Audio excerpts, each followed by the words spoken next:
Hello दोस्तों, मेरे कहानियों वाले चैनल पे आप सबका स्वागत है। तो दोस्तों, हमारी आज की कहानी है माँ जी, दर्द सिर्फ आपकी बेटी को ही नहीं, मुझे भी होता है।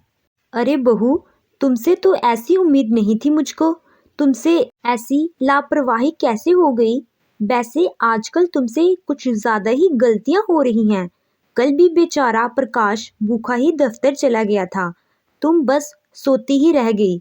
सुनीता देवी अपनी बहू नेहा को झिड़कते हुए बोली। वो माँ जी, कल से बहुत ज़्यादा सिर दर्द है, कुछ भी समझ नहीं आ रहा, नींद भी पूरी नहीं हो पा रही। उस पर से कुछ दिन से पेट में भी कुछ अजीब सा दर्द उठता है। दिन में कई बार बहुत सारी थकान भी महसूस होती है। बस इसीलिए दिमाग से निकल गया दीदी के यहाँ मिठाई भिजवाने का। मैं अभी इनको फ़ोन कर कह देती हूँ, ये आते हुए बाजार से ही कुछ लेकर दे आएंगे। नेहा ने जवाब में कहा। बस बस ठीक है, बहुत हुए ये बहाने। तुम्हारा तो अब रोज का ही हो गया है। इतना दर्द उठ गया कि करीम हलवाई के यहाँ फ़ोन भी नहीं कर सकी तुम। त्योहार सर पर है, जानते हो ना, और वो बेचारी अकेली। अब क्या क्या करे वो, और एक तुम हो। तुम्हें जरा सी उसकी मदद करने को कह दो तो तुम्हें कुछ ना कुछ हो जाता है। नहीं करना तो साफ कह दो ना। यूं रोज रोज बहाने क्या बनाती रहती हो? जब से निशांत पैदा हुआ है तब से तो तुम्हारे नखरे ही नहीं खत्म होते। चलो माना पहले वो छोटा था, मगर अब तो वो 1 बरस का हो चला। अब भी तुम बस हर वक्त तबीयत और व्यवस्था का रोना रोती रहती हो। सुनीता देवी ने नेहा को जोर से झिड़क दिया। माफ कर दीजिए माँ जी, आगे से ख्याल रखूंगी। नेहा ने बात को आगे ना बढ़ाने में ही समझदारी समझी। आखिर उसकी सास को उसके दर्द से कुछ फर्क नहीं पड़ रहा था, मगर उससे ऐसे में बात तक नहीं हो पा रही थी। फिर भी अपने पति प्रकाश को फ़ोन करके अपनी ननद के यहाँ बाजार से कुछ मिठाइयाँ पहुँचाने के लिए कह दिया। अरे यार, क्या है ये माँ भी ना। यार नेहा, आज मैं बहुत व्यस्त हूँ, रात को घर आने में भी देर हो जाएगी। तुम माँ से कोई बहाना बना दो ना प्लीज़ यार। प्रकाश ने कुछ पल बात करके फ़ोन रख दिया। अब मरती क्या ना करती। सर दर्द की एक गोली खाकर कुछ देर आराम करके करीम हलवाई के यहाँ जाने के लिए निकली। चाचा, तैयार मिठाइयों में अभी क्या क्या है आपके पास? दीदी के यहाँ भी भिजवाना है आज ही, और अब मैं आई हूँ तो घर के लिए भी लेती जाऊंगी, उसने करीम हलवाई से पूछा। अरे बहुरानी, तैयार में तो बेसन के लड्डू ही हैं। एक काम करते हैं, कल सुबह सुबह कुमुद बिटिया की सारी पसंदीदा मिठाइयाँ हम भिजवा देंगे और तुम्हारे यहाँ भी मिठाई पहुँचा देंगे। वैसे भी अब शाम तो होने को है, तो क्या ज़्यादा फर्क पड़ेगा। वैसे तुम्हारी तबीयत कुछ ठीक नहीं लग रही, और आंखें भी इतनी सूजी सूजी सी हैं, ठीक तो हो? उन्होंने नेहा से पूछा। बस यूं ही चाचा, आजकल थोड़ा सर में दर्द रहता है, और त्योहार का समय है तो आराम का समय भी नहीं निकलता, नेहा ने जवाब दिया। अरे ऐसा है तो कल हम ऐसा करेंगे, थोड़ी खस्ता जलेबी बनवाकर लेते आएंगे।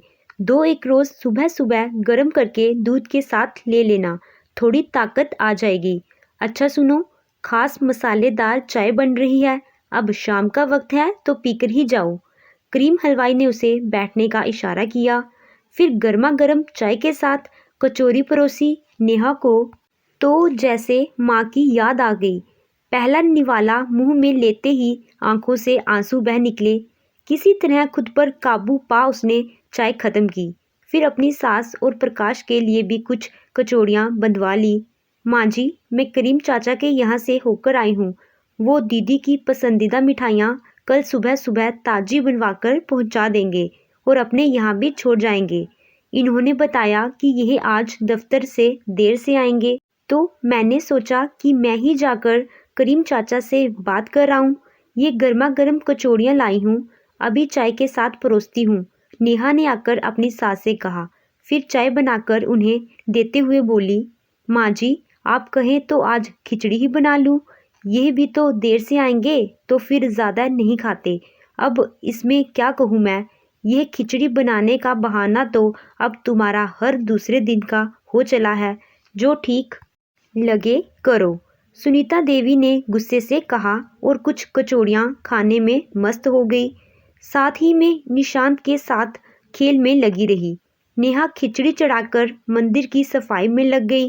दोस्तों, नेहा इस घर में अपने पति प्रकाश, 1 वर्षीय बेटे निशांत और अपने सास ससुर के साथ रहती है। घर से कुछ ही दूरी पर नेहा की बड़ी ननद कुमुद अपने पति और 5 साल के बेटे सुलेख के साथ रहती है। उसके पति की सरकारी नौकरी है और अक्सर तबादला होता रहता है, इसीलिए उसके सास ससुर गांव में ही रहते हैं। अब बिटिया घर के इतने पास रहती है तो जाहिर है माँ को उसकी हर ख्वाहिश पूरी करने की आस हर दूसरे दिन जगती है।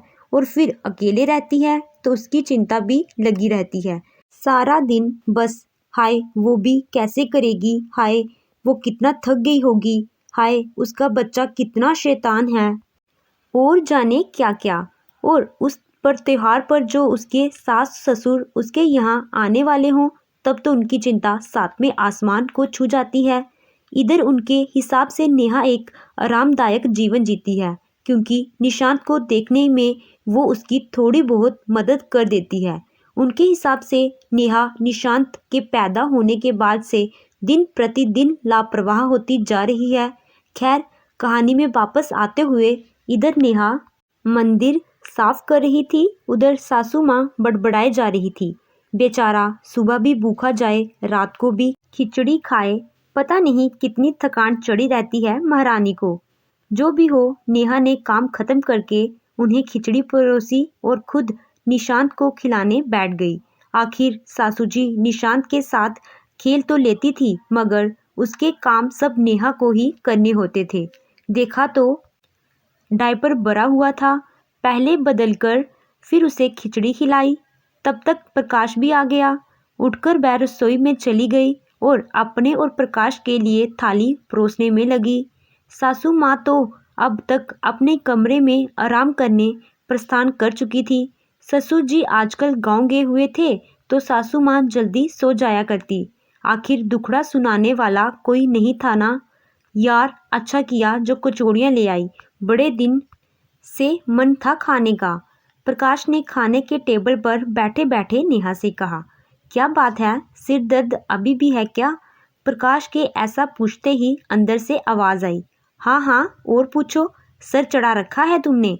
सारा दिन भूखे रहो और आकर आरती उतारो। अरे छोड़ो यार माँ की इन बातों को, चलो खाना हो गया, हम भी अंदर चलकर बातें करते हैं। प्रकाश ने निशांत को गोद में लेते हुए कहा। आप चलो, मैं रसोई समेट कर आई। अगले दिन सुबह जल्दी उठना था, आखिर पूरे घर की सफाई बाकी थी। सो जल्दी से रसोई का काम निपटाकर उसने कमरे का रुख किया। कमरे में जाकर देखा तो प्रकाश निशांत को सुला चुका था। चलो अब तुम भी थोड़ा आराम कर लो, मैं बाम लगा देता हूँ, उसने कहा। थकी मांदी नेहा को कब नींद आ गई पता ही नहीं लगा। दिवाली का त्योहार अब सिर पर था तो अगले दिन सारी सफाई का काम उसने जैसे तैसे निपटाया। साथ ही निशांत का खाना पीना, सासू माँ के ताने सुनना, ये सब तो कर ही रही थी। दोपहर को करीम चाचा भी मिठाइयाँ लेकर पहुँच गए। बहू रानी, जलेबी कल सुबह सुबह छोटू के हाथ ताजी भिजवाऊंगा, दूध के साथ ले लेना, 2-4 दिन में ताकत लगने लगेगी। अच्छा, बिटिया के यहाँ भी मैंने सब सामान पहुंचवा दिया है और कुछ काम हो तो कहना, उन्होंने कहा। ठीक है चाचा, फिलहाल आप रात को कुलचे छोले भिजवा देंगे, सारा दिन काम में ही जाएगा तो खाना बनाने में दिक्कत होगी, नेहा ने कहा। जरूर बहुरानी। करीम भाई, अब बहुरानी तो काफ़ी व्यस्त है, इन्हें तो याद रहेगा नहीं कि कुमुद बिटिया भी काम में लगी है। खैर, आप उनके यहाँ भी कुलचे छोले भिजवा दीजिएगा, बेचारी अकेले ही सब संभालती है, सासू जी ने पीछे से आवाज देते हुए कहा। जी बिल्कुल बड़ी भाभी, करीम बाई ने उनसे कहा। इतने में ही निशांत सोकर उठते ही भूख से रोने लगा।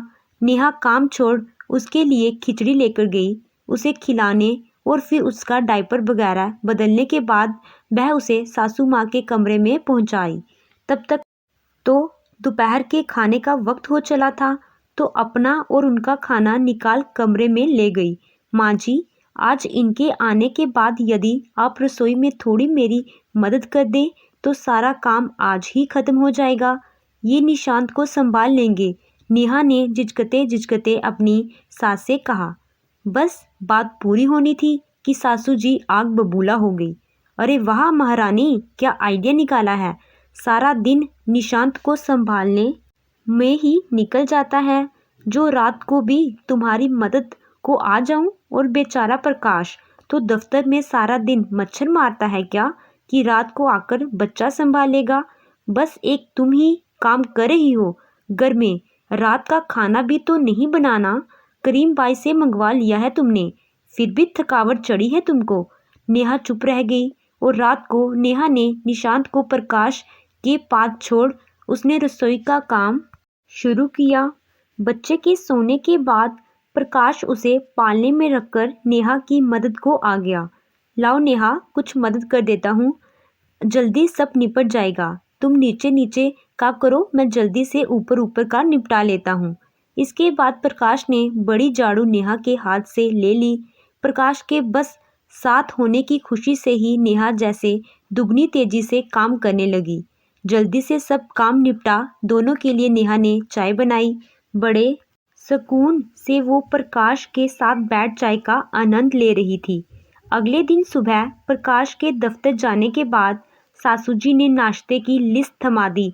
ये सब बना लेना, और हाँ, दामाद जी के यहाँ के लिए भी बनेगा। कुमुद बिटिया अभी सफाई ख़त्म नहीं कर पाई तो वो नहीं बना पाएगी। मैं जरा बाहर जा रही हूँ, लौटने में शाम हो जाएगी। आते हुए कुछ खाने को लेती आऊँगी, कहकर वो निकल गई। अब एक और बच्चे को संभालना और दूसरी ओर घर का काम निपटाना। उसने निशांत का पालना रसोई में ही खींच लिया। शाम होते होते लगभग सब तैयार था। प्रकाश भी जल्दी ही आ गया था तो उसने भी कुछ मदद कर दी। लेकिन माँ कहाँ है, कुछ तो बताया होगा उसने, पूछा। नहीं, कुछ नहीं। इतने में ही सुनीता देवी आ गई। लो नेहा, ये रात के लिए दाल और नान अच्छे से गर्म कर लेना, बहुत भूख लगी है, चलो खाते हैं, कहकर रसोई में पकवानों को देखने पहुंची। अरे ये कुछ कम नहीं पड़ेगा क्या, बिटिया के सास ससुर भी आ रहे हैं, वहाँ भी ठीक से भिजवाना होगा। तुम भी ना बस। अच्छा सुनो प्रशांत, खाना खाकर गाड़ी निकालो, चलो आज ही सब पहुंचा आए, फिर कल समय नहीं मिलेगा। साथ ही दामाद बाबू से भी आज ही मिल लेंगे, कहकर डिब्बों में भरने लगी। नेहा ने जल्दी से खाना लगाया और फिर प्रकाश खाना खाकर सब डिब्बे गाड़ी में रखने लगा। फिर अगले 4 दिन त्योहार में कहाँ निकल गए पता ही नहीं चला। इस दौरान नेहा को कई बार पेट दर्द की शिकायत भी रहती, मगर त्योहारों के चलते उसने डॉक्टर के पास जाने से इनकार कर दिया। नेहा, कुमुद बिटिया के सास ससुर आ गए हैं, आज सुबह की गाड़ी से। तुम आज रात का खाना सबके लिए बनाकर पैक कर लेना, वहीं चल के साथ में खाएंगे, साथ ही उनसे त्योहार मिलन भी हो जाएगा। उन्होंने सुबह सुबह रसोई में फरमान सुना दिया। प्रकाश ने उनकी बात कमरे से ही सुन ली। माँ, खाना मैं होटल से लेता आऊँगा, ये त्योहारों के चक्कर में नेहा भी काफ़ी थक चुकी है, इतने लोगों का खाना बनाने में फिर पूरा दिन निकल जाएगा, उसने कह दिया और दफ्तर के लिए निकल गया। क्या मुट्ठी में लिया है पति को, बिल्कुल जोरू का गुलाम बनाकर रखा है। कौन सी बूटी पिलाती हो भाई, जरा हमें भी बता दो, क्योंकि हमें तो सारी उम्र यही नहीं कर पाए। सुनीता जी नेहा को ताना मारते हुए बोली। नेहा ने कोई जवाब नहीं दिया और चुपचाप अपने काम में लगी रही। वैसे करीम चाचा की खस्ता जलेबी और दूध वाला फार्मूला उस पर कुछ काम करता लग रहा था। शाम को प्रकाश, नेहा और सुनीता जी सब कुमुद के घर के लिए निकले। वहां जाकर नेहा ने सब खाने के डिब्बे रसोई में रखे और कुमुद के साथ चाय नाश्ते के इंतजाम में लग गई। अरे बेटा नेहा, तुम नाश्ते तो बड़े स्वादिष्ट बनाती हो, हम तो उंगलियां चाटते ही रह गए। बड़ी मदद की तुमने कुमुद बहू की त्योहारों के दिनों में, कुमुद की सास नेहा से बोली। अरे बहन जी, अब बिटिया के लिए तो ये हमारा फर्ज है, इसमें कौन सी बड़ी बात हो गई, सुनीता देवी पूरा श्रेय लेते हुए बोली। बातों बातों में बात निकली तो पता चला कि उस दिन जब नेहा को नाश्ते बनाने थे तब कुमुद को काफ़ी थकान लग रही थी और पैर भी बहुत दुख रहे थे। उस दिन सुनीता जी कुमुद के ही घर पर थी सारा दिन, उसके काम में हाथ बटाने के लिए। अगले दिन फिर दोबारा नेहा के पेट में दर्द होने लगा, वो उठ भी नहीं पा रही थी। प्रकाश ने उसके लिए कॉफ़ी बनाई और जाते जाते करीम हलवाई के यहाँ घर पर कुछ नाश्ता भिजवाने को कहा। अगले दिन सुबह सुनीता जी का मंदिर से फ़ोन आया।